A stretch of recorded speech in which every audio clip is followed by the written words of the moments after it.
امام حسین علیہ السلام نے جب مقام حاجر میں پہنچ کر اپنے ایک رفیق قیس بن مسہر کو اپنی آمد کی اطلاعی تحریر دے کر کوفے روانہ کیا تو کوفے کے راستوں میں فوج یزید نے ناکہ بندی کر لی۔ اس لیے قیس جب قادسیہ کے قریب پہنچے تو انہیں گرفتار کر لیا۔ حسین نے ان کو ابن زیاد کے پاس کوفہ بھیج دیا۔ ابن زیاد نے ان کو یہ گستاخانہ حکم دیا کہ اسرا عمارت کی چھت پر چڑھ کر کذاب ابن کذاب حسین بن علی کو گالی دو۔ معاذ اللہ، قیس اس حکم پر کسار عمارت کے اوپر چڑھ گئے اور اللہ پاک کی حمد و ثنا بیان کرنے لگے۔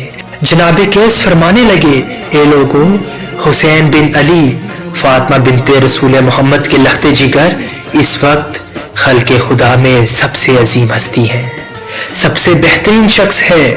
میں انہیں کا بھیجا ہوا ہوں، تمہارے پاس آیا ہوں۔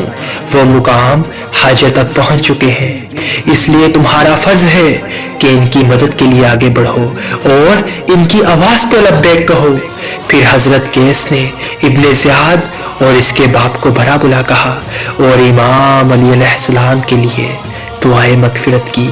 ابن زیاد آپ کی ان باتوں سے بہت آگ بگولا ہو گیا اور حکم دیتا ہے کہ اس کو بہت اونچی عمارت سے اس طرح نیچے گراؤ کہ اس کے ٹکڑے ٹکڑے ہو جائیں۔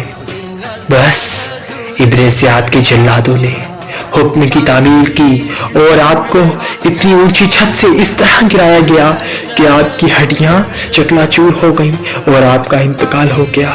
اس طرح ایمان کا سچا چاہنے والا دارالفنا سے دارالبقا کی طرف کوچ کر گیا۔